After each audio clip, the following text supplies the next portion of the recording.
5 directores de la Escuela Técnica Superior de Caminos, Canales y Puertos de la Universidad de Cantabria han repasado la historia de este centro, el primero de enseñanza superior en la región, y que en este curso alcanza su 50º aniversario. Sin duda contribuyeron decisivamente al desarrollo. La escuela se funda en el 67 y realmente arranca en investigación alrededor del 75 aproximadamente, cuando ya nos incorporamos un grupo de profesores bastante jóvenes con una visión de la carrera más universitaria que la tradicional. Eso modificó sustancialmente el estatus de cómo estar dentro de la universidad o dentro de la escuela, de tal manera que lo que transmitíamos era lo que nosotros investigábamos, es decir, había una transmisión de conocimiento basado en la investigación que se podía hacer. Eso era un cambio real de actuación, puesto que antiguamente lo que se planteaba siempre era que un señor con experiencia transmitía la experiencia que había tenido. Aquí no, aquí se fundamentaba en el conocimiento y la experiencia se explicaba a través de ese conocimiento.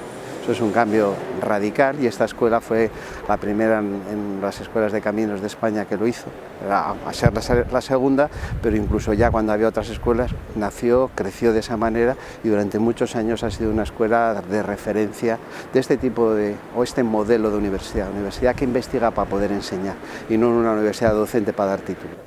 Bueno, yo creo que la escuela tuvo claro desde el planteamiento del Plan 82 que la calidad estaba asociada a ser una escuela global, participando en el conocimiento a nivel internacional, tanto en lo que es la formación para los estudiantes como en la participación de los profesores a niveles internacionales en procesos de investigación y de transferencia.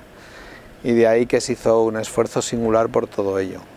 En principio, en el ámbito de los estudiantes, desde finales de los años 80 empezó una movilidad a universidades americanas y europeas, un poco como precursores a lo que ha sido el programa Erasmus, que posteriormente la escuela pues, se sumergió en ella con gran fuerza, aprovechando las capacidades del programa Erasmus y añadiéndolo al suyo propio, vinculado más a ese entorno de Estados Unidos. Y por otro lado, lo que se fomentó es que la investigación en la escuela fuera una investigación de calidad, con una participación internacional desde el primer momento, de tal manera que sus grupos pues, actuaron de esta manera y generaron entornos de gran potencia investigadora y de transferencia, lo que ha dado origen a la formación, por ejemplo, del Instituto de Hidráulica, nacido precisamente de esa gran capacidad de sus grupos, de esa fuerza internacional que tenían en el momento de la creación del instituto. Y esto ha sido un poco lo que ha representado la gestión del conocimiento por parte de la escuela, buscando precisamente el que no hay fronteras para ello. En estos momentos la conexión que existe con Pontesosé, la conexión que existe con las universidades mejores americanas, bueno, pues se debe precisamente a esta visión de partida que tuvo la escuela y que se ha seguido y se ha mantenido. Bueno, pues la verdad es que en la historia de la escuela los inicios fueron difíciles, ¿no? Porque realmente no había suficiente profesorado como para empezar en una escuela de caminos en Santander. Quizás en Santander había 10 ingenieros de caminos, 10 o 12, no creo que hubiese más, ¿no? Entonces, en un principio, pues una serie de ellos, de forma muy activa, organizaron un poco la escuela, impartieron docencia. Hubo también otros profesores de otras ingenierías industriales, de montes, de navales, etcétera, y también de otras titulaciones. Pero un tema muy interesante fue que a medida que iba avanzando la carrera, con asignaturas ya más específicas de la ingeniería civil, pues fue necesario ir reclutando pues, profesores, profesionales que venían de fuera, que tenían su trabajo pues, en las administraciones públicas, en las grandes empresas, y venían pues, un día a la semana, nos daban clase. Yo fui alumno de esta escuela desde el año 70, nos daban clases concentradas en un día, se iban, venían, hasta que ya para los años 70, 70 y tantos empezaron a venir ya profesores que empezaron a dedicarse, ya eran doctores, empezaron a dedicarse a la formación. Y luego ya empezamos nosotros, que terminábamos la carrera, a partir de los años 76, 77 y demás, pues empezamos a incorporarnos nosotros, que de alguna manera pues fuimos también con esos profesores que iban viniendo de fuera, pues formándonos en la forma doctoral, el doctorado, y ir avanzando.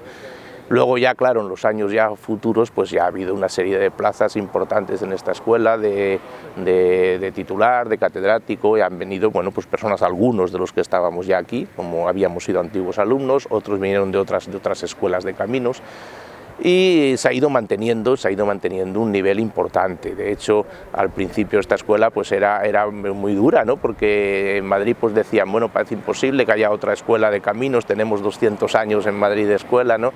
Y el ponerla en Santander, pues esto va a ser un coladero, va a ser no sé qué. Entonces, bueno, pues fueron realmente años muy duros profesionalmente. Los profesores que había dieron lo mejor de sí mismos, y luego, bueno, pues ya efectivamente, al irse consolidando profesores, la investigación, el doctorado, pues ya ha llegado pues a los niveles que actualmente mantiene, ¿no? En relaciones con empresas, con instituciones, universidades nacionales, del extranjero, etcétera, a un nivel pues reconocido a nivel nacional, incluso a nivel internacional, ¿no? Desde un principio, la investigación aplicada y la transferencia ha sido fundamental en la escuela. No solamente la propia dirección no tenía una labor especial, puesto que la investigación está asignada a grupos de profesores, a grupos de investigación, pero siempre tuvo el apoyo para que esos grupos fomentarles, crear nuevos grupos y seguir en contacto con las empresas.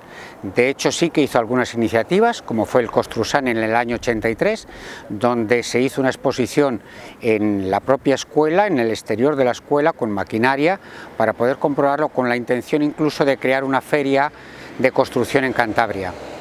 Actualmente los grupos son muy diferentes a aquellos de los años 70 y 80. Hay grupos como son el IH, que es tan grande que ha salido incluso físicamente de la propia escuela, aunque sus profesores y el equipo directivo pertenecen a los profesores de la escuela, y otros grupos que sí que tienen residencia en la escuela, como pueden ser el grupo Materiales, Geotecnia. Hay aproximadamente unos 10-12 grupos estables funcionando en la escuela, con los profesores funcionarios, más todo el grupo de becarios e investigadores que están asignados. Cada uno lleva ya un papel diferente. Lo único que pueden hacer las direcciones es fomentar esos grupos, apoyarlos en lo que se pueda, en locales, en espacio, en medios, pero hoy día la investigación, esos grupos tienen que buscarla ellos mismos en el exterior, de forma competitiva con otros grupos de investigación de otras escuelas o de otros organismos del Estado, que ya pueden en muchos casos no ser universitarios, sino propios, oficinas de proyectos, oficinas de consulting, y a veces sí que estos grupos colaboran con esas empresas, tanto en la redacción de proyectos como lo que es la propia construcción o ejecución de esas obras que se han proyectado. El apoyo de la escuela se limita en la actualidad a fomentar esos grupos y a mantenerles estables y que vayan creciendo. Al presente y al futuro, además al futuro en el corto plazo, todo tiene que girar en torno a una pregunta bastante obvia, que es qué tipo de ingeniero civil nos va a hacer falta en los siguientes 5, 10 o incluso 15 años. Entonces, básicamente hay tres aspectos importantes que quiero destacar. El primero, que está claro que hay nuevos ámbitos, de hecho se prevé, ¿no?, que toda la sociedad se desarrolle en los próximos años en las ciudades como tal. Hay otros aspectos como el cambio climático, es decir, hay una serie de variables importantes que van a configurar la necesidad de un nuevo ingeniero. El segundo aspecto importante es que se prevé que también en los próximos años haya un déficit importante de ingenieros. Por lo tanto, también otra labor importante de la escuela, de la universidad, es cómo hacer que, ¿no?, volver a despertar la inquietud porque los jóvenes vuelvan a estudiar ingeniería.